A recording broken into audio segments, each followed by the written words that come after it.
Hi, everybody. My name is Laura Campbell. I'm Director of Education at Long Island Crisis Center, and I am so happy to be here with you today to share a little message about suicide prevention.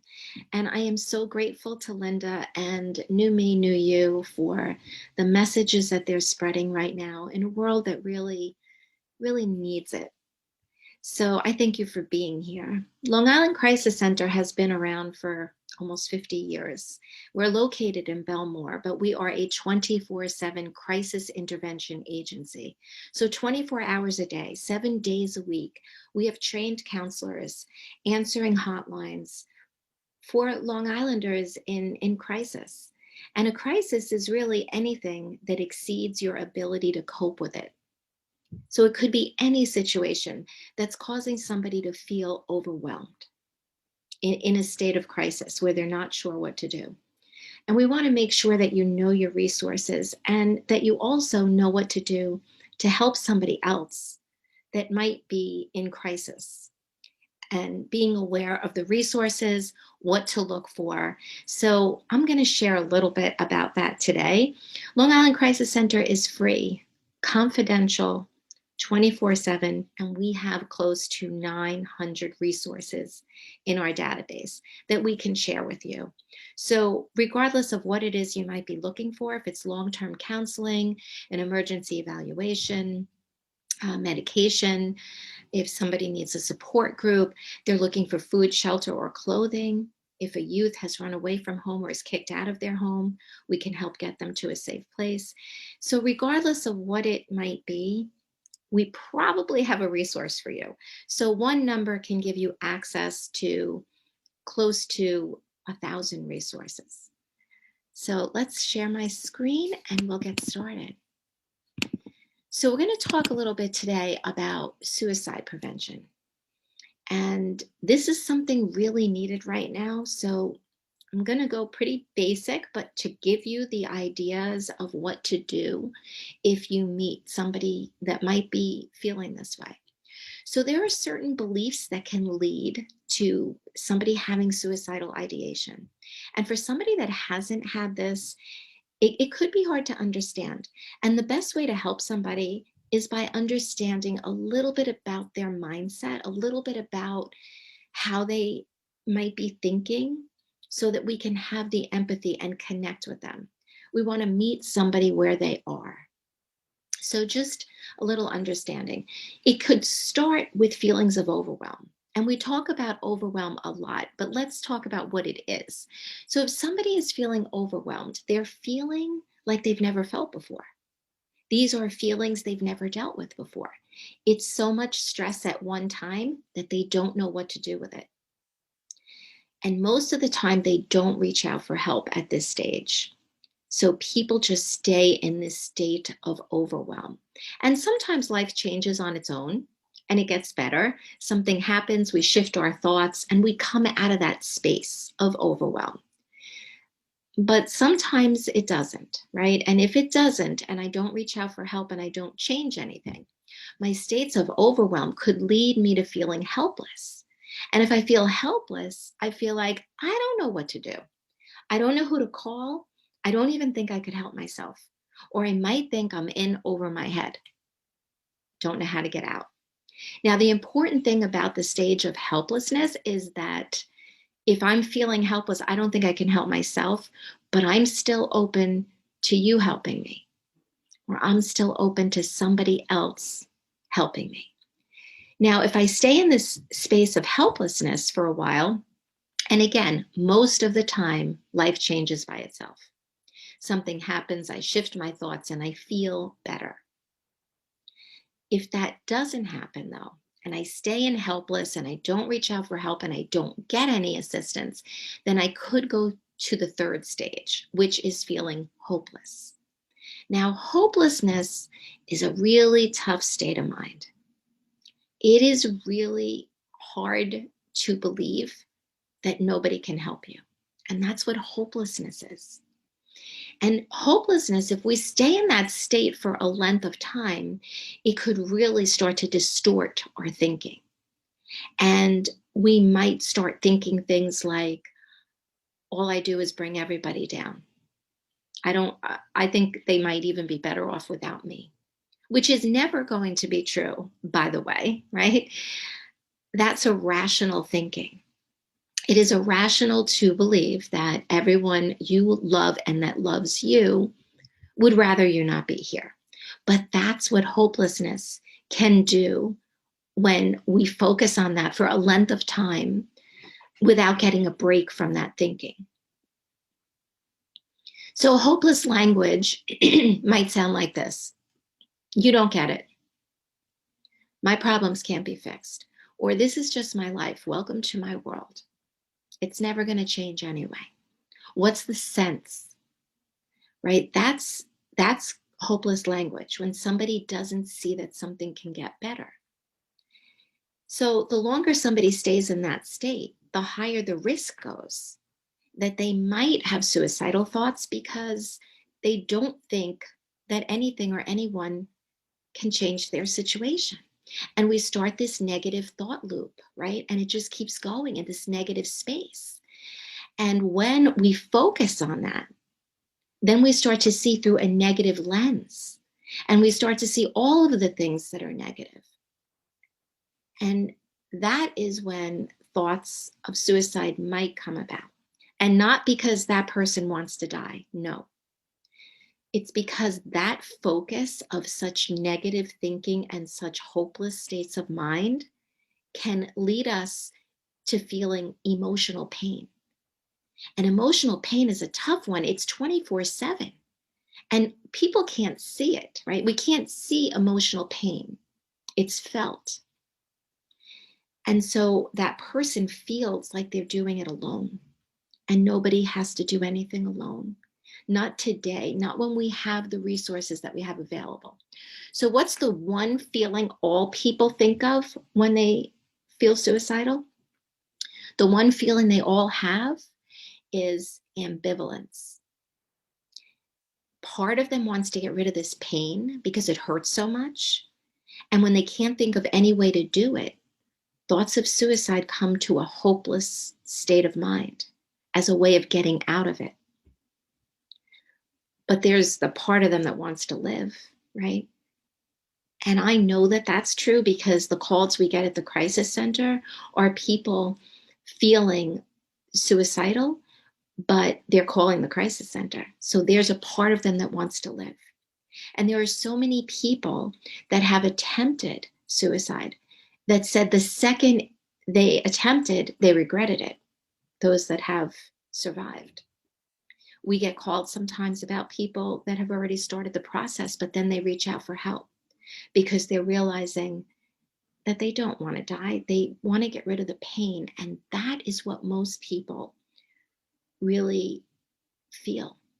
There's pain.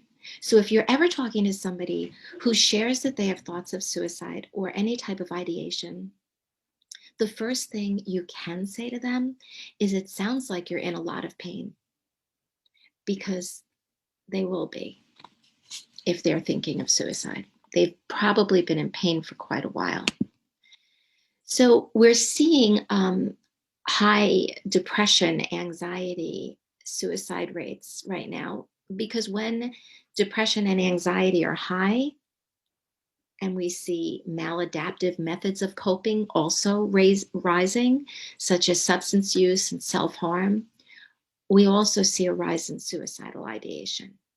And most of the studies, well, all of the studies that I've seen with COVID are saying that there will be profound psychological and social effects well after this pandemic ends. So, well after there's a vaccine and the world seems to be moving on, we will still be dealing with psychological factors from this.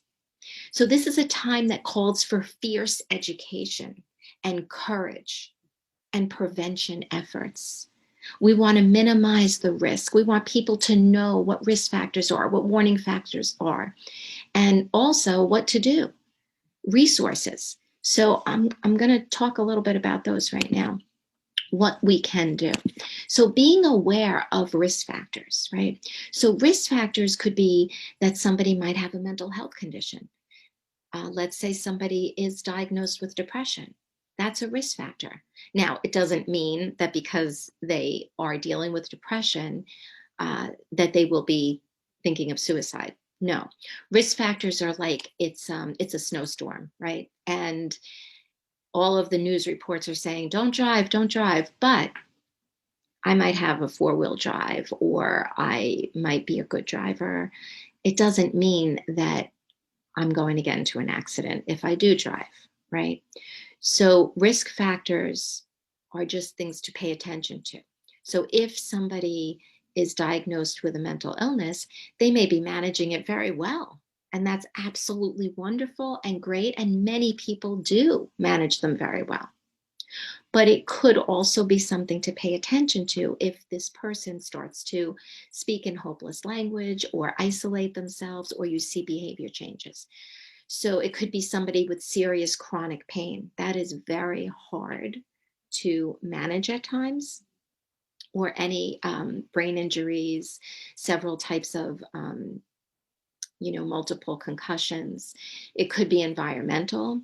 So people that have access to the means, prolonged stress, somebody that's been bullied for a long time, or maybe they're having financial concerns or relationship issues.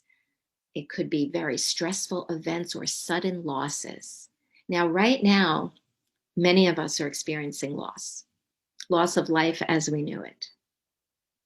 And that is why now is a time to really pay attention to looking and helping those that we love.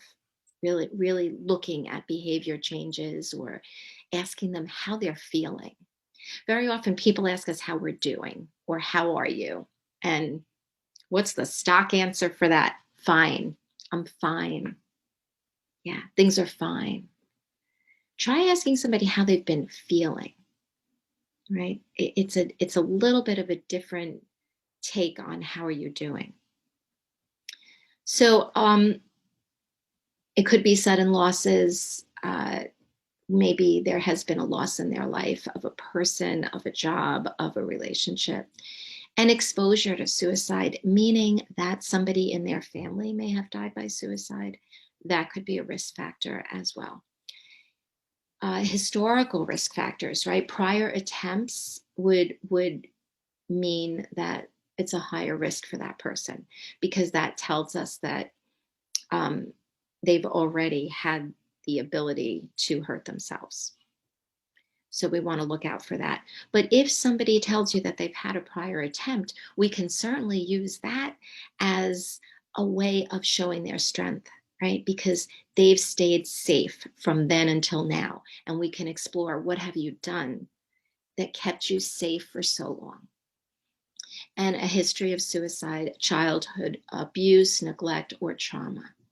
So these are all risk factors. Again, things to just pay attention to if you're seeing behavior changes. You want to look and see, is some of this going on in their life as well? Now, warning signs. Warning signs, these are things that are happening in the moment, right? These are things we see in their behaviors. And it usually means somebody is in imminent risk, right? Imminent danger. So risk factors are just something to pay attention to. Warning signs are something we have to pay immediate attention to. So if somebody is talking of killing themselves, feeling hopeless, saying things in their language like there's no reason to live, or they're feeling like a burden, right? Burden is something, that's a word to really pay attention to. And again, that's distortion of thinking. When somebody is feeling hopeless, remember before we talked about how they could think that even the people they love would be better without them, because they're feeling like they're a burden. So that is something to really pay attention to, that word alone. Feeling trapped or unbearable pain. Somebody talks about feeling emotional pain. So behaviors, increased substance use, right? If we see somebody that starts drinking more or using substances more, if they're researching suicide, if it's coming up in conversation, if they start to withdraw or isolate, changes in sleeping, too much or too little, saying goodbye, getting affairs in order, giving away prized possessions.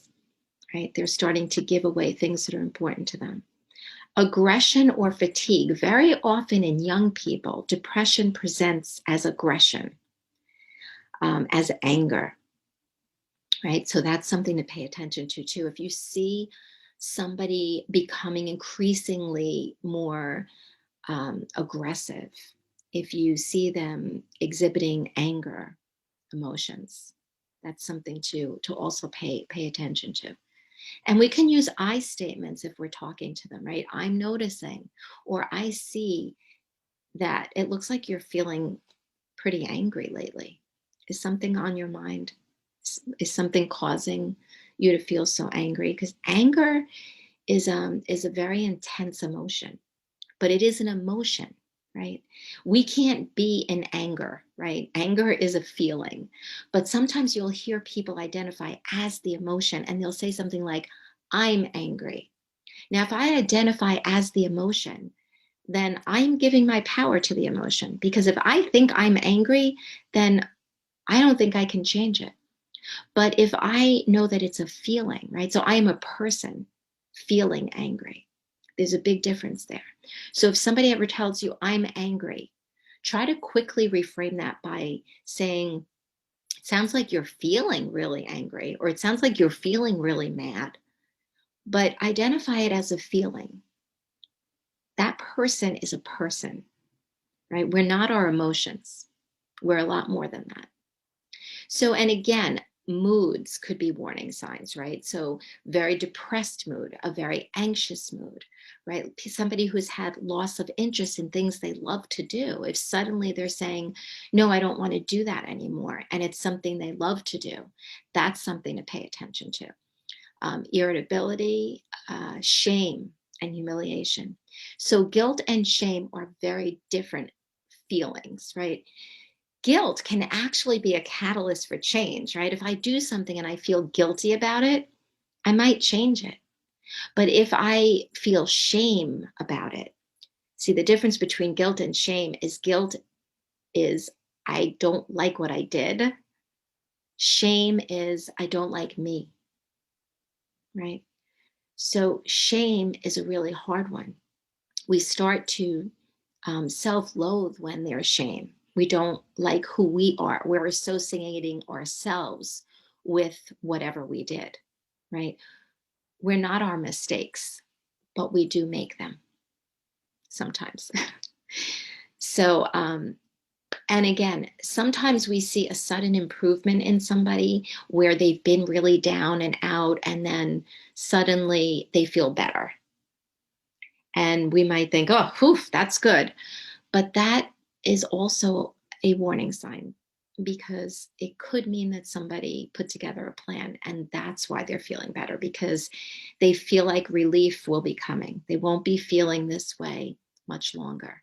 So we do want to pay a little bit of attention when we see this sudden improvement in somebody. And then there are protective factors, right? So protective factors are great. And those are things like access to treatment. Again, I said one phone call to the crisis center gives you close to 900 resources, letting people know that there are resources out there. Family and community, right? The crisis center is part of a community, and every state and county has their own crisis centers. So no matter where you live or where somebody else lives that you might meet, encourage them to look up their crisis centers wherever they live. And connection to one trusted person is a huge protective factor. How they handle conflict and how they handle when things go wrong, and resiliency, that could be a protective factor, right? So resiliency is not how hard you fall, it's how high you bounce after you fall. Coping, if they have emotional regulation, if they know how to shift their emotions, manage their emotions, those are protective factors. Somebody that feels heard. We can help people to feel heard by validating what they say, right? If somebody said to you, um, I feel so anxious, I don't know what to do. I can't even sleep at night. Sometimes we want to rush in and fix it and say to them, well, you know what you should try? Or try deep breathing, try doing this. And we skip the piece of validating how they feel. So By helping someone to feel heard means before we rush in to help them fix it, we acknowledge the feeling. So we might say something like, if somebody says, I'm so anxious, I can't think, we might say something like, oh, it sounds like you're worrying all the time. That's hard to feel worried constantly. So can I share with you what I do, or can I share some things that might be able to help with you? But recognize the feeling first. And of course, growth mindset, resiliency, and being aware of resources. And that's one of the reasons the Crisis Center can really help a lot, because we are a resource for somebody that wants to speak right away. But we are also a resource for people that are looking for resources, right? So if somebody is looking for a resource in any area of mental health, any kind of resource, they can call us and we can share the resources we have with them. Okay, so Long Island Crisis Center is 516-679-1111. And the National Suicide Prevention Lifeline is 1-800-273-8255. I'm going to just look to see if I have a slide that I could show you with some of those numbers on it. And I'm going to just share my screen again to put that up for you. Okay, so these are things we include in somebody's safety plan. So when we're talking to somebody who was feeling suicidal, one of the things we want to do when they're feeling better is help them to put together a safety plan. So we ask them, what are the warning signs that they should look for in themselves, help them to identify them. What are some of their coping strategies? What are some people or things they can do for distraction? Who are their trusted adults?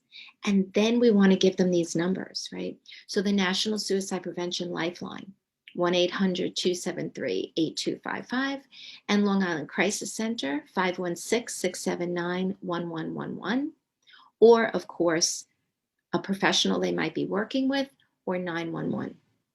And then we want to end a safety plan with having them identify what is the one thing, just pick one thing that you can focus on that you know is worth living for. So when those distorted thoughts might come about, you can focus on that one thing. So I hope this was helpful for you. And again, I thank New Me, New You for what they're spreading out in our world. And together, we can help each other through this. I know we can. And in the end, we will come from this with learning and growth and hopefully be in an even better place. So thank you for listening, and I wish you all well.